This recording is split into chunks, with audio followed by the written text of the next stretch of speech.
हम काशी के हर परिवारजन के प्रणाम करत है।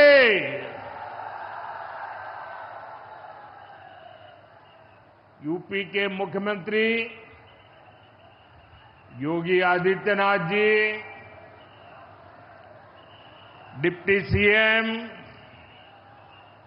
केशव प्रसाद मौर्य जी, ब्रजेश पाठक जी, पटना से हमारे साथ जुड़े कृषि मंत्री शिवराज सिंह चौहान जी, देश के अलग अलग हिस्सों में जुड़े हुए सभी आदरणीय मुख्यमंत्रीगण, गवर्नर श्री, मंत्रीगण, यूपी सरकार के मंत्रीगण, यूपी भाजपा अध्यक्ष भूपेंद्र सिंह चौधरी जी, सभी विधायक एवं जनप्रतिनिधिगण और मेरे प्यारे किसान भाइयों और बहनों, और विशेष रूप से काशी के मेरे मालिक जनता जनार्दन,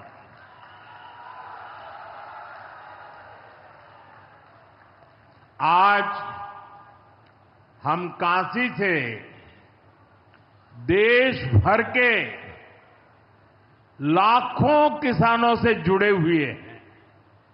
सावन का महीना हो, काशी जैसा पवित्र स्थान हो और देश के किसानों के साथ जुड़ने का अवसर हो, इससे बड़ा सौभाग्य क्या हो सकता है।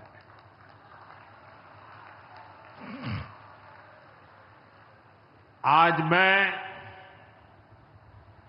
ऑपरेशन सिंदूर के बाद पहली बार काशी आया हूं।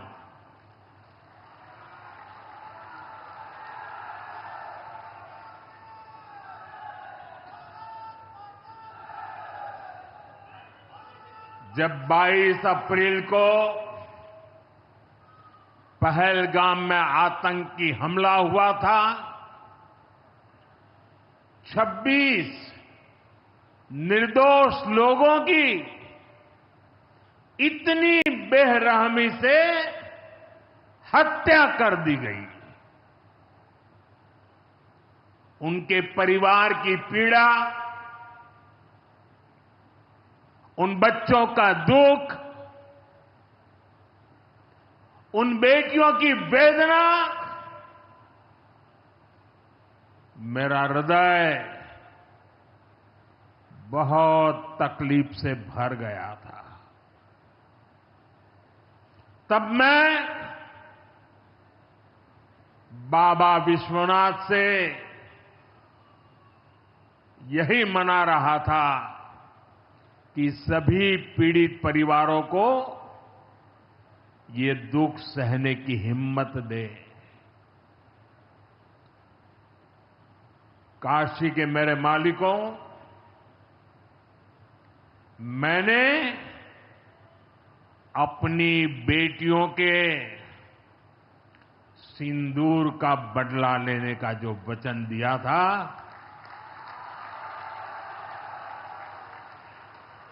वो भी पूरा हुआ है। ये महादेव के आशीर्वाद से ही संभव हुआ है। मैं ऑपरेशन सिंदूर की सफलता को उनके चरणों में समर्पित करता हूं।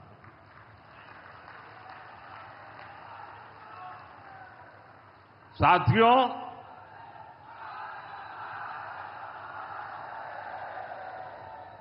इन दिनों जब काशी में गंगा जल लेकर जाते हुए शिव भक्तों की तस्वीरें जब देखने का अवसर मिल रहा है, दिव्य तस्वीरें, और खासकर सावन के पहले सोमवार को जब हमारे यादव बंधु बाबा का जलाभिषेक करने निकलते थे, गौरी केदारेश्वर से कंधे पर गंगा जल लेकर यादव बंधुओं का समूह, कितना मनोरम दृश्य होता है। डमरू की आवाज, गलियों में कोलाहल, एक अद्भुत भाव विश्व पैदा होता है। मेरी भी बहुत इच्छा थी कि इस सावन के पवित्र महीने में बाबा विश्वनाथ और मार्कंडेय महादेव के दर्शन करूं, लेकिन मेरे वहां जाने से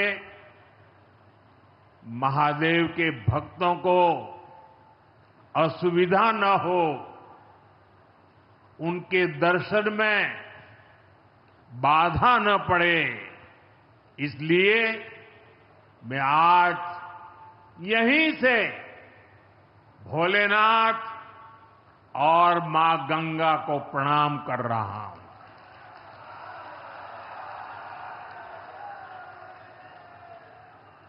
हम सेवापुरी के ई मंच से बाबा काशी विश्वनाथ के प्रणाम करत है। नमः पार्वती पते हर हर महादेव।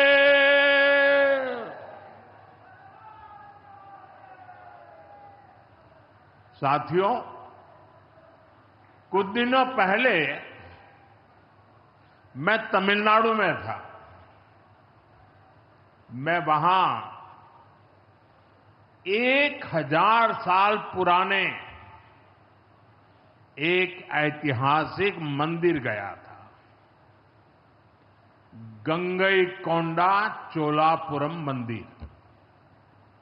ये मंदिर देश की शैव परंपरा का एक प्राचीन केंद्र है।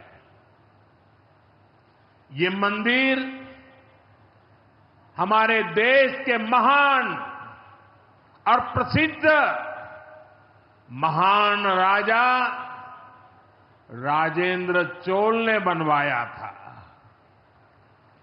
राजेंद्र चोल ने उत्तर भारत से गंगा जल मंगवाकर उत्तर को दक्षिण से जोड़ा था। 1000 साल पहले अपनी शिव भक्ति और शैव परंपरा के जरिए राजेंद्र चोल ने एक भारत श्रेष्ठ भारत का उद्घोष किया। आज काशी तमिल संगमम जैसे प्रयासों के जरिए हम उसे आगे बढ़ाने का एक नम्र प्रयास कर रहे हैं। और मैं जब अभी गंगईकोंडा चोलापुरम गया तो मेरे लिए बहुत संतोष की बात है कि 1000 साल बाद आपके आशीर्वाद से मैं भी गंगा जल लेकर वहां गया था। मां गंगा के आशीर्वाद से बहुत ही पवित्र माहौल में वहां पूजा संपन्न हुई। गंगा जल से वहां जलाभिषेक करने का सौभाग्य प्राप्त हुआ। साथियों, जीवन में ऐसे अवसर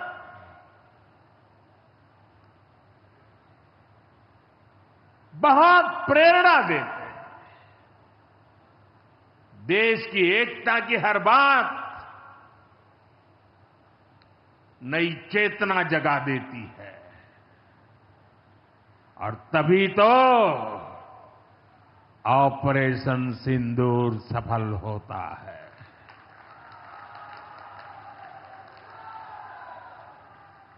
एक 140 करोड़ देशवासियों की एकता ऑपरेशन सिंदूर की ताकत बन जाती है। साथियों, ऑपरेशन सिंदूर जवानों के पराक्रम का वो पल और आज किसानों को प्रणाम करने का अवसर। आज यहां एक विराट किसान उत्सव का आयोजन हो रहा है। देश के 10 करोड़ किसान भाइयों बहनों के खातों में 21,000 करोड़ रुपए पीएम किसान सम्मान निधि के रूप में भेजे गए हैं। और जब काशी से धन जाता है ना, वो तो अपने आप प्रसाद बन जाता है।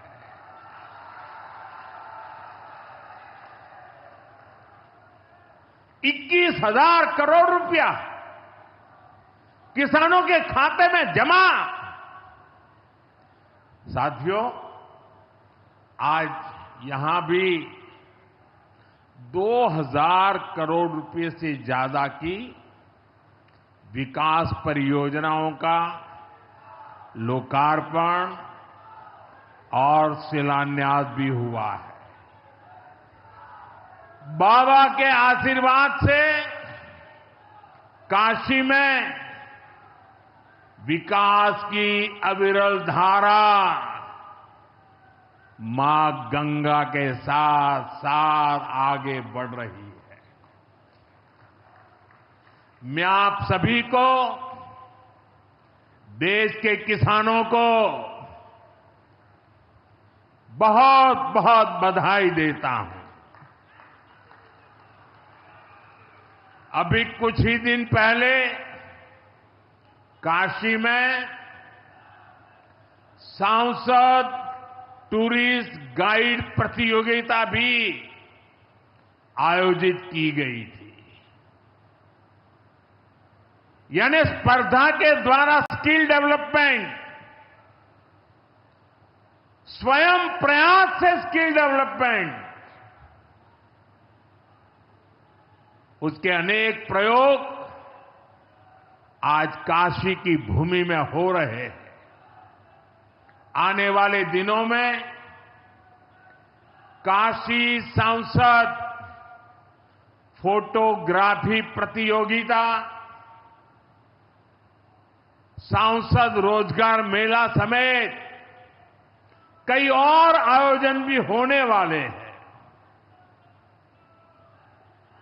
मैं यहां सरकार के सभी मुलाजिमों को, सरकार के सभी अधिकारियों को भी सार्वजनिक रूप से बहुत बहुत बधाई देता हूं, ताकि वे जनभागीदारी से युवा पीढ़ी को जोड़ करके ऐसे अद्भुत कार्यक्रमों की रचना करते हैं और सफलतापूर्वक उसको आगे बढ़ाते हैं।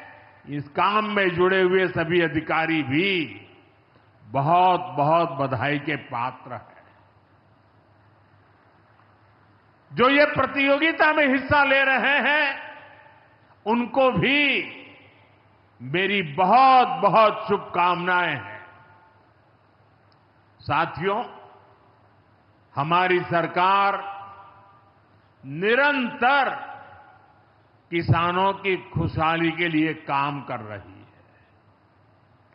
पहले की सरकारों में किसानों के नाम पर हुई एक घोषणा भी पूरी होना मुश्किल होता था। लेकिन भाजपा सरकार जो कहती है वो करके दिखाती है। आज पीएम किसान सम्मान निधि सरकार के पक्के इरादों का उदाहरण बन चुकी है। भाइयों बहनों, आपको याद होगा 2019 में जब पीएम किसान सम्मान निधि शुरू हुई थी, तब सपा, कांग्रेस जैसे विकास विरोधी लोग, विकास विरोधी दल कैसी कैसी अफवाहें फैला रहे थे, लोगों को गुमराह कर रहे थे, किसानों को उलझन में डालते थे। कोई कहता था मोदी भले योजना लाया, लेकिन 2019 का चुनाव जाएगा, ये सब बंद हो जाएगा। इतना ही नहीं, मोदी ने जो पैसा अभी जमा किया है ना, वो भी वापस निकाल देगा। कैसा झूठ बोलते हैं। और यही देश का दुर्भाग्य है कि निराशा की गर्त में डूबा हुआ विरोधी मानसिकता वाले लोग ऐसी ही झूठी सच्चाई को लेकर के जी रहे हैं। ये सिर्फ किसानों से, देश के लोगों से झूठ बोल सकते हैं। आप मुझे बताइए, क्या इतने वर्षों में कभी एक भी किस्त बंद हुई क्या? पीएम किसान सम्मान निधि बिना ब्रेक के जारी है। आज तक 4.25 लाख करोड़ रुपए, आंकड़ा याद रखना, 4.25 लाख करोड़ रुपए किसानों के खाते में भेजे जा चुके हैं। जरा आप मेरे साथ बोलेंगे कितने? 4.25 लाख करोड़। कितने? कितने? कितने? और ये 4.25 लाख करोड़ इतने रुपये किसके खाते में जमा किए? किसके खाते में जमा किए? मेरे किसान भाई बहनों के खाते में जमा किए। यहां यूपी के भी करीब 2.5 करोड़ किसानों को इसका लाभ मिला है। यूपी में किसानों को इस योजना के 90,000 करोड़ रुपए से ज्यादा भेजे गए हैं। इतना ही नहीं, मेरी काशी के किसानों को भी करीब करीब 900 करोड़ रुपए मिले हैं।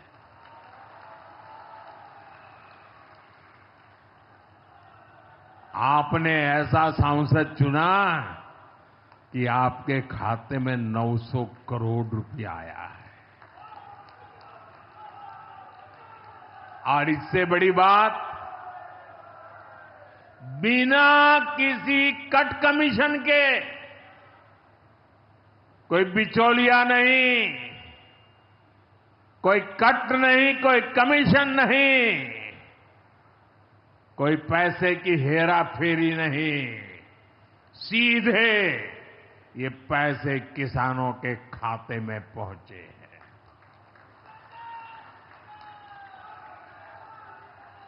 और मोदी ने ये परमानेंट व्यवस्था बना दी है। ना लीकेज होगी, न गरीब का हक छीना जाएगा। साथियों, मोदी के विकास का मंत्र है, जो जितना पिछड़ा उसे उतनी ज्यादा प्राथमिकता। जो जितना पिछड़ा उसे ज्यादा प्राथमिकता। इस महीने केंद्र सरकार ने एक और बड़ी योजना को मंजूरी दी है। इसका नाम है प्रधानमंत्री धन धान्य कृषि योजना। इस योजना पर 24,000 करोड़ रुपए किसानों के कल्याण के लिए, कृषि व्यवस्था के लिए, कृषि विकास के लिए 24,000 करोड़ रुपए खर्च किए जाएंगे। देश के ऐसे जिले जो पिछली सरकारों की गलत नीतियों के कारण विकास की राह में पिछड़ गए, पिछड़े रह गए, जो कृषि उत्पादन भी कम हो रहा है, जहां किसानों की आमदनी भी कम है, अरे कोई पूछने वाला नहीं था, उन जिलों पर प्रधानमंत्री धन धान्य कृषि योजना का फोकस होगा। इससे यूपी के भी लाखों किसानों को फायदा होगा। साथियों, किसानों के जीवन में बदलाव के लिए, उनकी आय बढ़ाने के लिए, खेती पर होने वाला खर्च कम करने के लिए एनडीए सरकार पूरी शक्ति से काम कर रही है, पूरी ताकत लगा रही है। हम बीज से बाजार तक किसानों के साथ खड़े हैं। खेतों तक पानी पहुंचे, इसके लिए देश में लाखों करोड़ रुपए की सिंचाई योजना चलाई जा रही है। साथियों, किसानों के सामने एक बड़ी चुनौती मौसम की होती रही है। कभी ज्यादा बारिश हो गई, कभी ओला गिर गया, पाला पड़ गया। किसानों को इससे सुरक्षा देने के लिए पीएम फसल बीमा योजना शुरू हुई। इस योजना के तहत, यह आंकड़ा भी याद रखिए, इस बीमा योजना के तहत अब तक 2.25 लाख करोड़ रुपए, 2.25 लाख करोड़ रुपए से ज्यादा का क्लेम किसानों को दिया जा चुका है। बीमा के माध्यम से 2.25 लाख करोड़ रुपया, कितना बताएंगे? कितना? 2.25 लाख करोड़ रुपया। साथियों, हमारी सरकार यह भी सुनिश्चित कर रही है कि आपको आपकी फसल की सही कीमत मिले। इसके लिए फसलों की एमएसपी में रिकॉर्ड वृद्धि हुई है। धान और गेहूं जैसी प्रमुख फसलों की एमएसपी भी बढ़ाई गई है। आपकी उपज सुरक्षित रहे, इसलिए सरकार देश में हजारों नए गोदाम भी बनवा रही है। भाइयों बहनों, हमारा जोर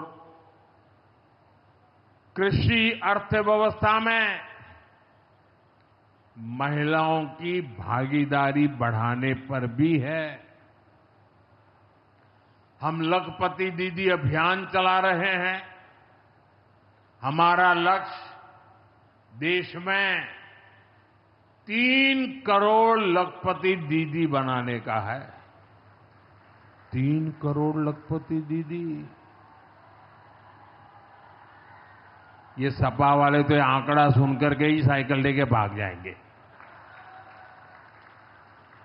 अब तक 1.5 करोड़ से ज्यादा लखपति दीदी भी बन चुकी है। 3 करोड़ का लक्ष्य में से आधा काम पूरा कर लिया। 1.5 करोड़ गांव में काम करने वाली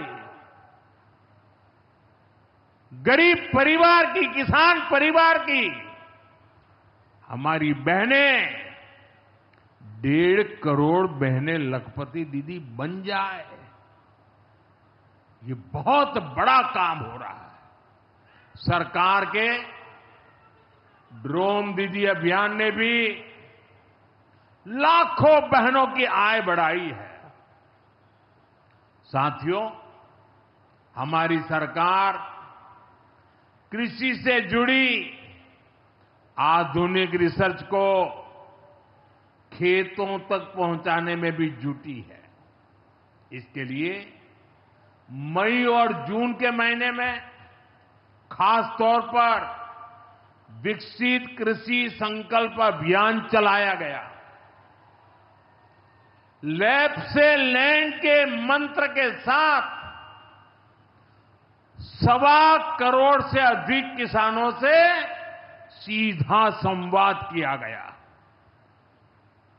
हमारे देश में माना गया है और यह व्यवस्था भी है कि कृषि ये राज्य का विषय है और सही भी है, लेकिन उसके बावजूद भी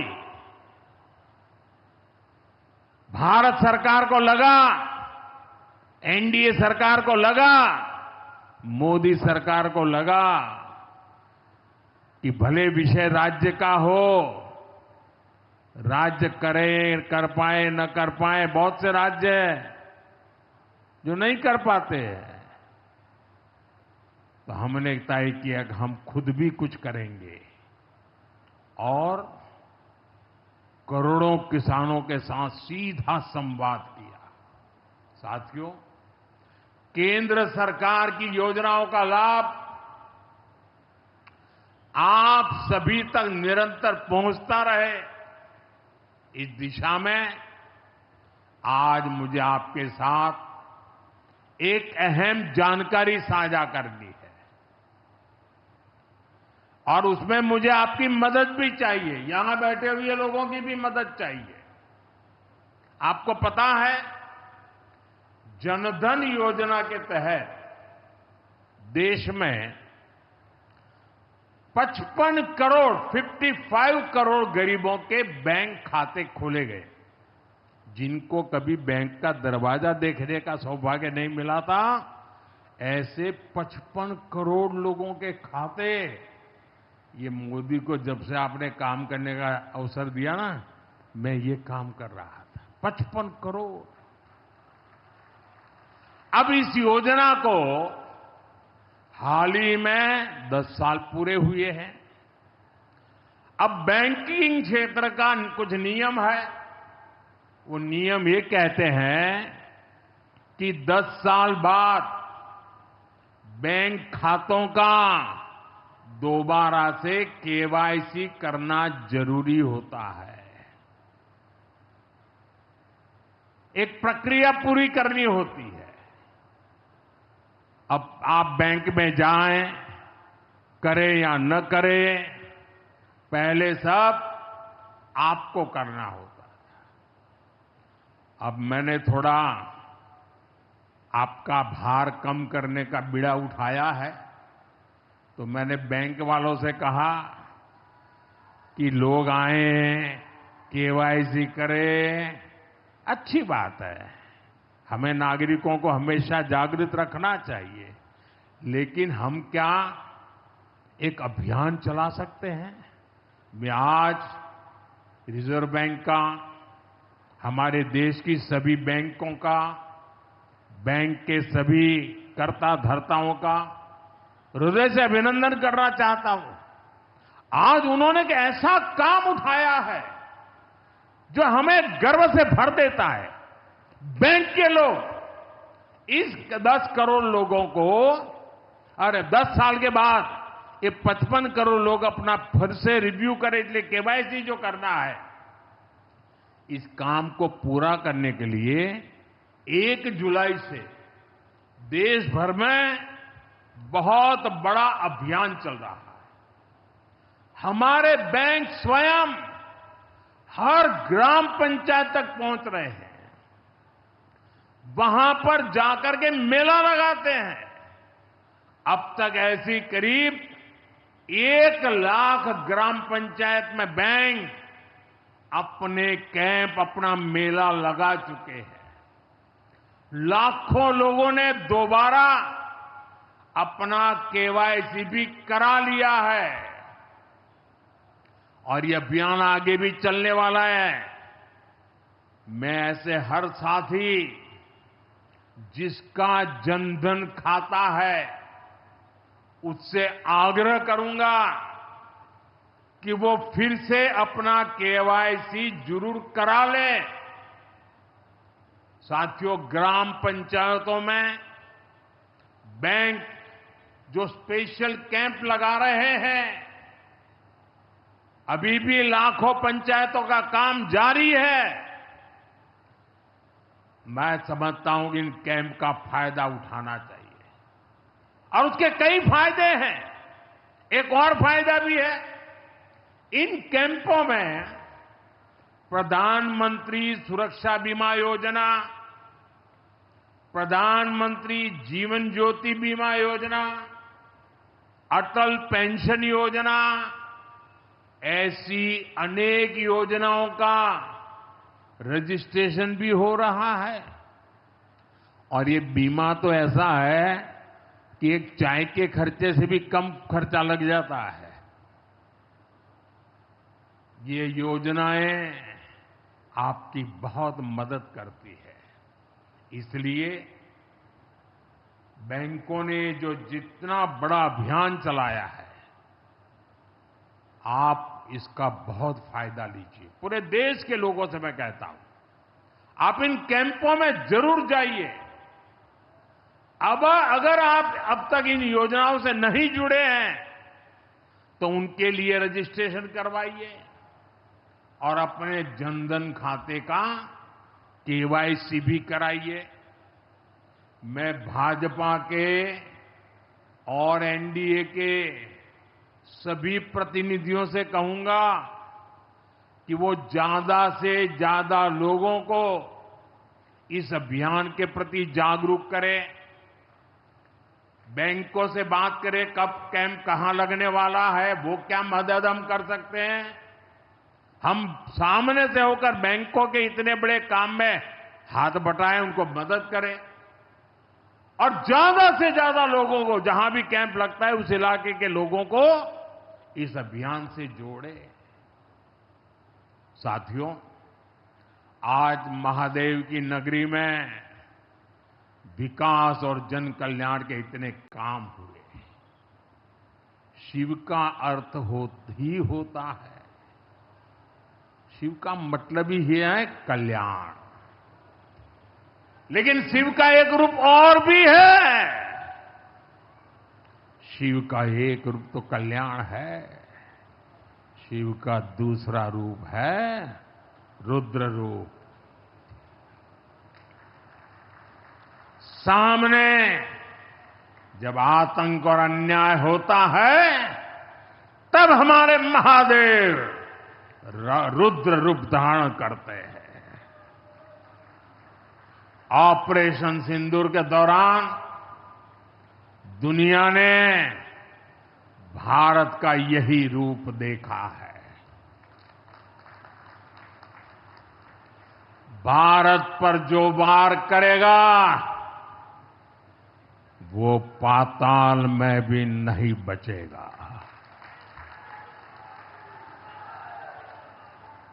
लेकिन भाइयों बहनों, दुर्भाग्य से ऑपरेशन सिंदूर की सफलता पर हमारे देश के कुछ लोगों को भी पेट में दर्द हो रहा है। ये कांग्रेस पार्टी और उनके चेले चपाटे, उनके दोस्त इस बात को पचा नहीं पा रहे कि भारत ने पाकिस्तान के आतंकी ठिकानों को तबाह कर दिया। मैं मेरे काशी के मालिकों से पूछना चाहता हूं, भारत की ताकत से आपको गर्व होता है कि नहीं होता है? ऑपरेशन सिंदूर से गर्व होता है कि नहीं होता है? आतंकियों के ठिकानों को नष्ट करने का आपको गर्व होता है कि नहीं होता है? साथियों, आपने वो तस्वीरें देखी होगी, कैसे हमारे ड्रोन्स, हमारे मिसाइल्स ने सटीक वार करके आतंक के हेडक्वार्टर्स को खंडहर बना दिया। पाकिस्तान के कई सारे एयरबेस तो आज भी आईसीयू में पड़े हैं। पाकिस्तान दुखी है, ये तो सब कोई समझ सकता है, लेकिन पाकिस्तान का ये दुख कांग्रेस और सपा से सहन नहीं हो पा रहा। उधर आतंक का आकार होता है, इधर कांग्रेस सपा वाले आतंकियों की हालत को देखकर रोते हैं। साथियों, कांग्रेस हमारी सेनाओं के पराक्रम का लगातार अपमान कर रही है। कांग्रेस ने ऑपरेशन सिंदूर को तमाशा कहा है। आप मुझे बताइए, सिंदूर कभी भी तमाशा हो सकता है क्या? हो सकता है क्या? क्या सिंदूर को तमाशा कोई कह सकता है क्या? हमारी सेना का पराक्रम और बहनों के सिंदूर का बदला तमाशा कहने की ये हिम्मत, ये निर्लज्जता, भाइयों बहनों, वोट बैंक और तुष्टीकरण की इस राजनीति में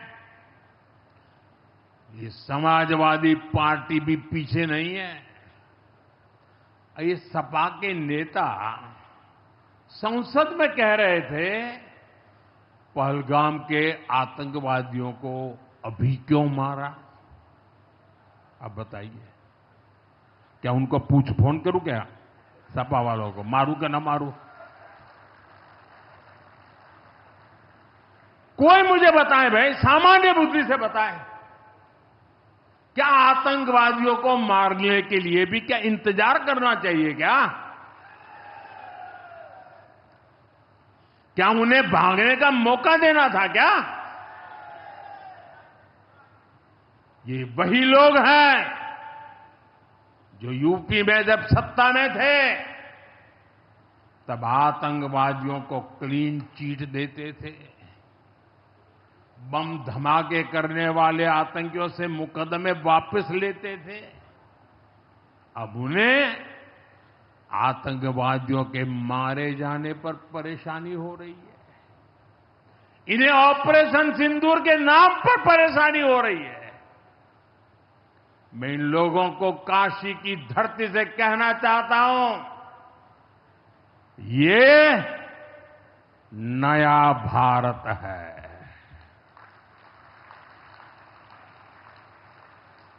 ये नया भारत भोलेनाथ को भी पूजता है और देश के दुश्मनों के सामने काल भैरव भी बन जाता है।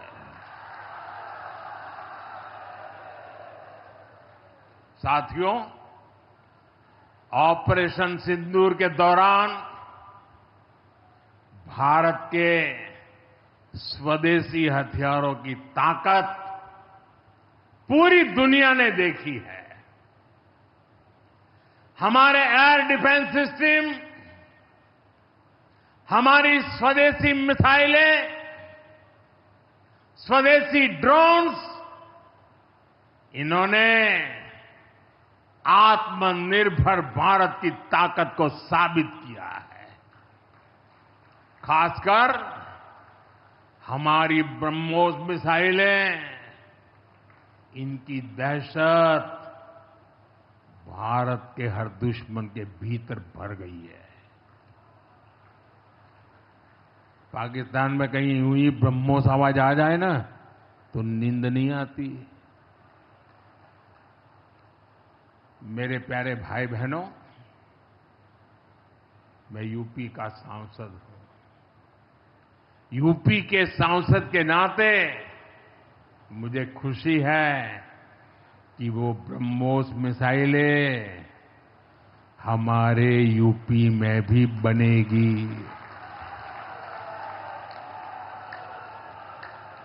लखनऊ में ब्रह्मोस मिसाइल की मैन्युफैक्चरिंग शुरू हो रही है।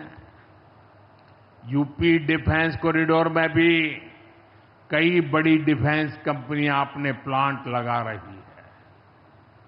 आने वाले समय में यूपी में बने हथियार, हिंदुस्तान के हर भाग में बने हथियार भारतीय सेनाओं की ताकत बनेंगे। मुझे साथियों बताइए, जब ये आत्मनिर्भर सैन्य शक्ति की बात सुनते हैं, आपको गर्व होता है कि नहीं होता है? जरा पूरी ताकत से हाथ ऊपर करके बताइए, आपको गर्व होता है कि नहीं होता है? गर्व होता है कि नहीं होता है? बोले हर हर महादेव। अगर पाकिस्तान ने फिर कोई पाप किया तो यूपी में बनी मिसाइलें आतंकियों को तबाह कर देगी। साथियों, आज यूपी इतनी तेज गति से औद्योगिक विकास कर रहा है। देश और दुनिया की बड़ी बड़ी कंपनियां यहां निवेश कर रही हैं। इसके पीछे भाजपा सरकार की विकासपरक नीतियों की बड़ी भूमिका है। सपा के समय में यूपी में अपराधी बेखौफ थे और निवेशक यहां आने से भी डरते थे, लेकिन भाजपा की सरकार में अपराधी में खौफ है और निवेशक यूपी के भविष्य में भरोसा देख रहे हैं। मैं विकास की इस रफ्तार के लिए यूपी सरकार को बधाई देता हूं। साथियों, मुझे संतोष है कि काशी में विकास का महायज्ञ लगातार जारी है। आज शुरू हुए रेल ओवरब्रिज, जल जीवन मिशन से जुड़े प्रोजेक्ट, काशी के स्कूलों का नवनिर्माण कार्य, होम्योपैथिक कॉलेज का निर्माण, मुंशी प्रेमचंद की विरासत को सहेजना, ये सारे काम भव्य काशी, दिव्य काशी, समृद्ध काशी और मेरी काशी के निर्माण को गति देंगे। यहां सेवापुरी में आना भी सौभाग्य से ही होता है। ये मां कालका देवी की ड्योढ़ी है। मैं यहां से मां कालका के चरणों में वंदन करता हूं। मुझे खुशी है कि मां कालका धाम का हमारी सरकार ने सुंदरीकरण कर उसे और भव्य बना दिया है।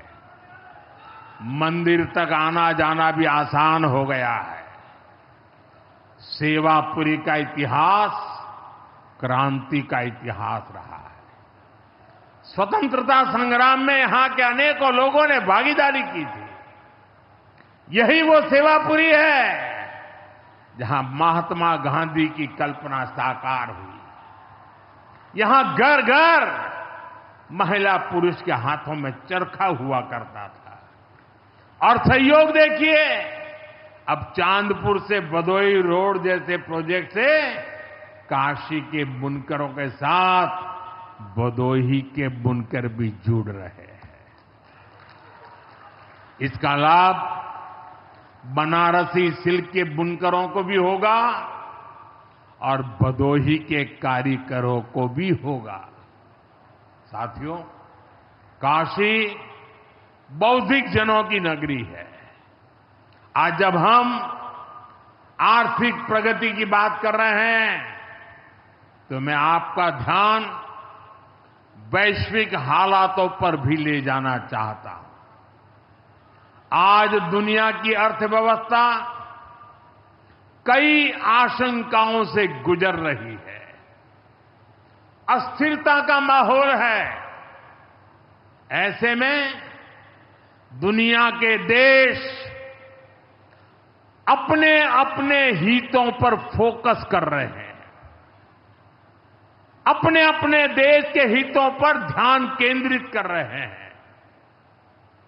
भारत भी दुनिया की तीसरी सबसे बड़ी अर्थव्यवस्था बनने जा रहा है। इसलिए भारत को भी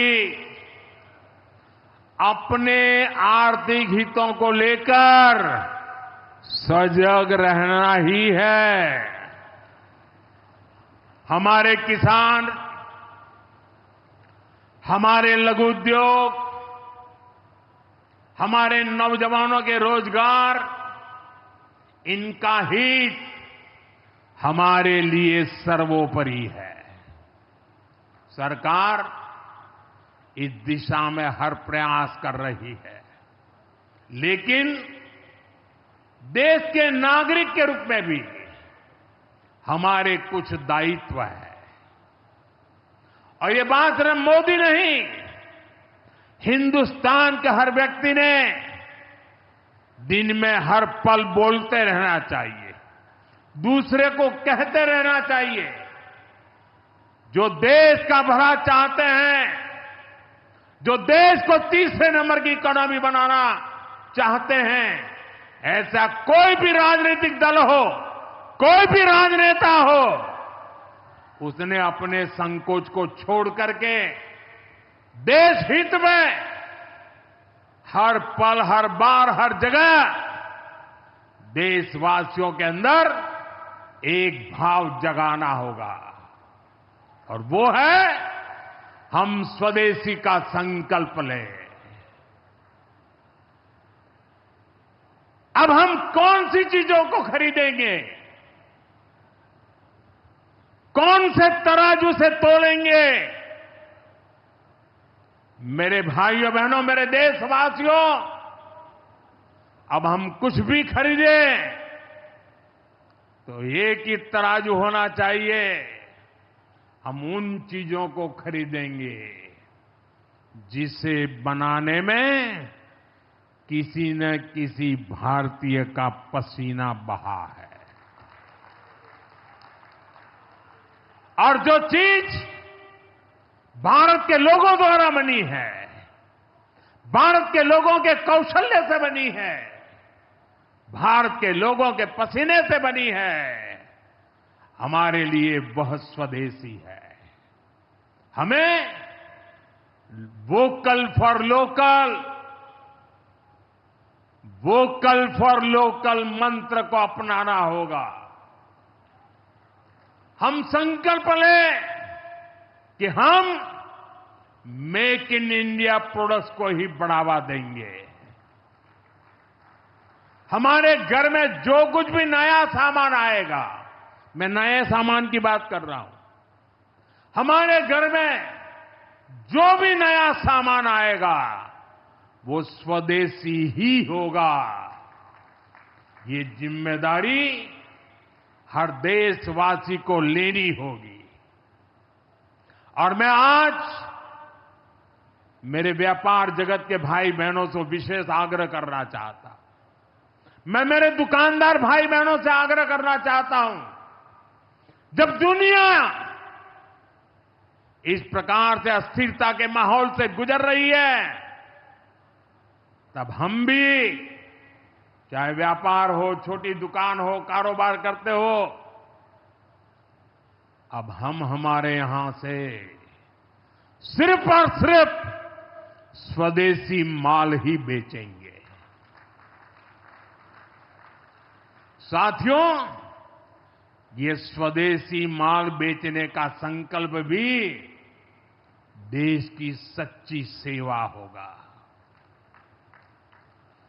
आने वाले महीने त्योहारों के महीने हैं, दिवाली आएगी, बाद में शादियों के समय आएगा।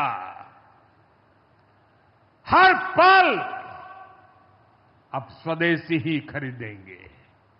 मैंने जब देशवासियों को कहा था मेड इन इंडिया, अब विदेशों में जाकर के शादियां कर करके देश का धन मत लुटाओ। और मुझे खुशी है, कई नौजवान मुझे चिट्ठी लिखते थे कि हमारा परिवार तो विदेश में शादी करना तय किया था, लेकिन आपकी बात सुन करके अब हमने वहां का सारा कैंसिल कर दिया, थोड़ा खर्चा भी हो गया, लेकिन अब हम भारत में ही शादी करेंगे। हमारे यहां भी बहुत अच्छे स्थान है जहां शादी ब्याह हो सकता है। हर बात में स्वदेशी का भाव आने वाले दिनों में हमारा भविष्य तय करने वाला है दोस्तों। और ये महात्मा गांधी को भी बड़ी श्रद्धांजलि होगी। साथियों, सबके प्रयास से ही विकसित भारत का सपना पूरा होगा। एक बार फिर आपको आज के विकास कार्यों की बहुत बहुत बधाई देता हूं और भविष्य में वोकल फॉर लोकल, खरीदेंगे तो स्वदेशी खरीदेंगे, घर सजाएंगे तो स्वदेशी से सजाएंगे, जिंदगी बढ़ाएंगे तो स्वदेशी से बढ़ाएंगे। इस मंत्र को लेकर के चल पड़े